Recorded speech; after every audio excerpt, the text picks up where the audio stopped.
This week's shooting, the deadliest school shooting in 3 years, has led to fear, anger, and anxiety in school districts around the state of Michigan. And so have closings in dozens of schools because of threats and out of an abundance of caution. Our student reporting labs and colleagues at Detroit Public TV talked to educators about this week and how they are talking to students. National news is hearing about Oxford. They heard about Parkland. They heard about Sandy Hook.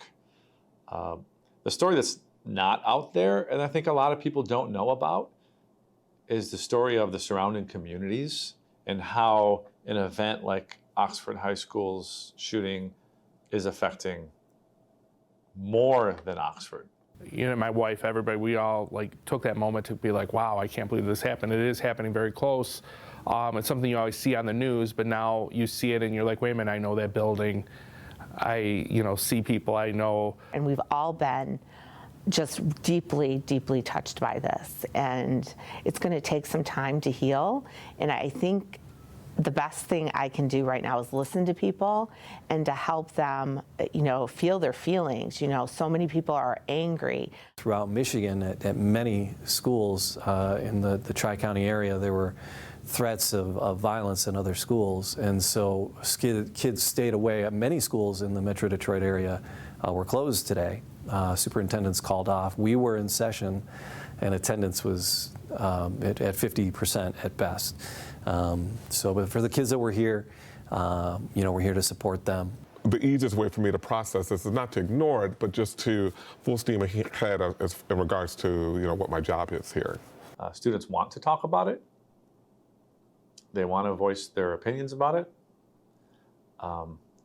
They're being very smart about it. They are having pretty profound conversations. They're following facts.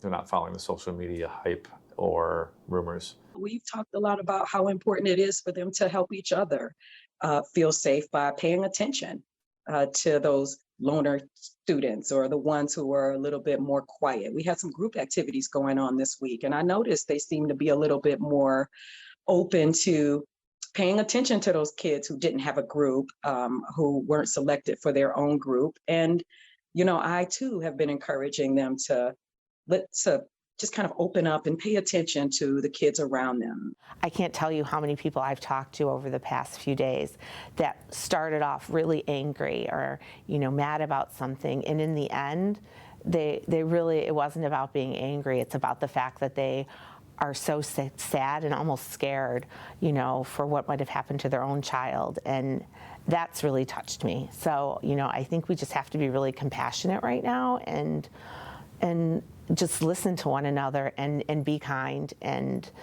more importantly, have some grace, because that's what people need right now.